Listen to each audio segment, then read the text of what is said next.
Hello there, I'm Nicholas, and this is On Listening with Chi Rising Studio. Thank you for joining me today. Today, we're turning our attention inward to a voice that's always with us, yet often overlooked. The voice of intuition. Intuition is a fascinating aspect of human experience.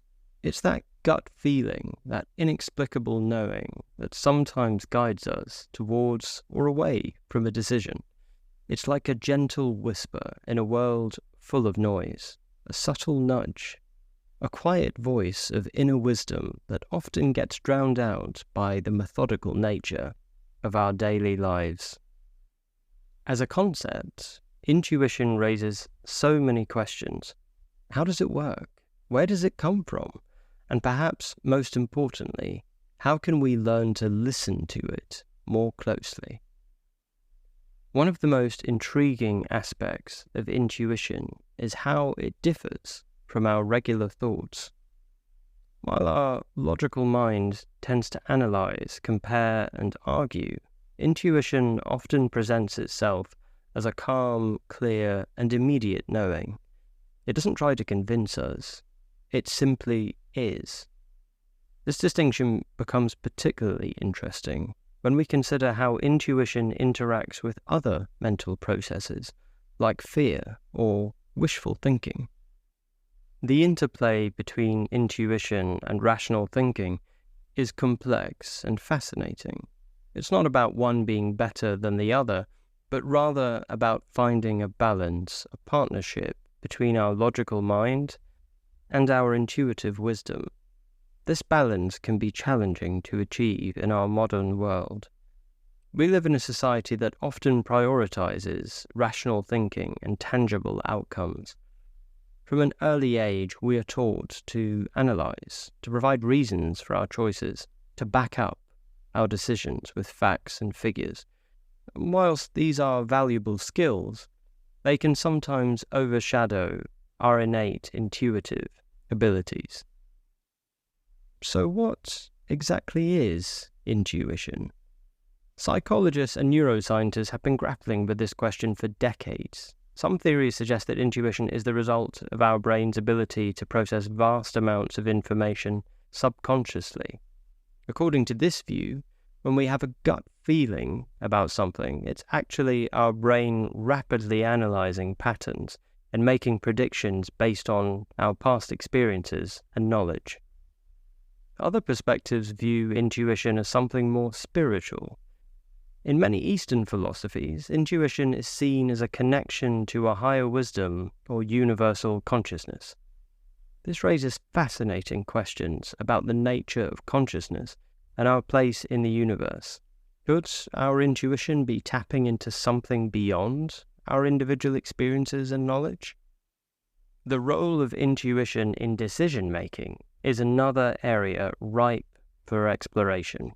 Studies have shown that in some situations, particularly those involving complex problems with lots of variables, intuitive decisions can sometimes outperform carefully reasoned ones. This seems to challenge our societal bias towards logical thinking.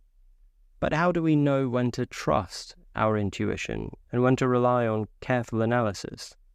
And is there a way to integrate both approaches for better decision-making? The relationship between our bodies and our intuition is another fascinating area of study. Many people report experiencing physical sensations, a tightness in the chest, a flutter in the stomach, a sense of lightness or heaviness, when their intuition is trying to communicate something. This connection between body and intuition raises interesting questions about the nature of our inner wisdom.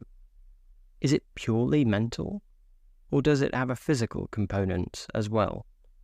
Some researchers in the field of embodied cognition suggest that our physical experiences play a crucial role in shaping our thoughts and decision-making processes. Could this extend to our intuitive insights as well? The practice of mindfulness has gained a lot of attention in recent years. By cultivating present moment awareness, we become more attuned to the subtle signals of our intuition. Mindfulness helps create a clear, still surface where the ripples of intuitive insights can be more easily noticed. But how exactly does this work? Does mindfulness simply help us notice our intuitive feelings, or does it actually enhance our intuitive abilities? It's important to acknowledge that intuition is a deeply personal and subjective experience. What feels like intuition to one person might not resonate with another. The way we experience and interpret our inner wisdom can be influenced by our cultural backgrounds, personal experiences, and even individual temperaments. This raises questions about the universality of intuition. Is it a common human experience that simply manifests differently for each person? Or are there some people who are naturally more intuitive than others? It's fascinating to consider how our relationship with our intuition might evolve over time. Like any skill or ability, our capacity to recognize and trust our intuition can grow with practice and attention. At the same time, life experiences, both positive and challenging, can shape how we relate to our inner wisdom. What experiences in your life have influenced your relationship with your intuition? Have there been times when you felt particularly in tune with your intuitive voice, or times maybe when it seemed silent? The role of intuition in different cultures and historical periods is another area worth exploring. Many indigenous cultures place a high value on intuitive knowledge, often incorporating it into their decision-making processes and spiritual practices. In contrast, the Age of Enlightenment in Western history emphasized reason and logic over intuition and emotion. How have these cultural and historical factors shaped our current understanding and valuation of intuition? And what might we learn from cultures that have maintained a strong connection to intuitive wisdom? As we begin to wrap up our exploration of intuition, I'm left with a sense of wonder at the complexity and mystery of our inner worlds.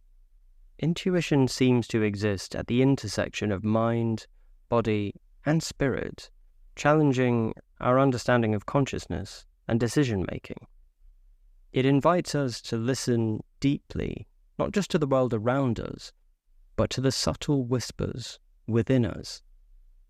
I'm curious about your thoughts and experiences. How does intuition show up in your life? Have you had moments where you felt a strong intuitive pull?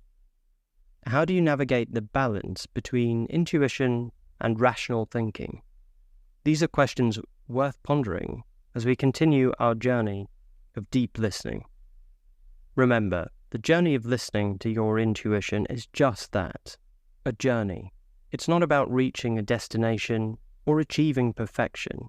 It's about cultivating a deeper relationship with yourself, about tuning into the wisdom that resides within you.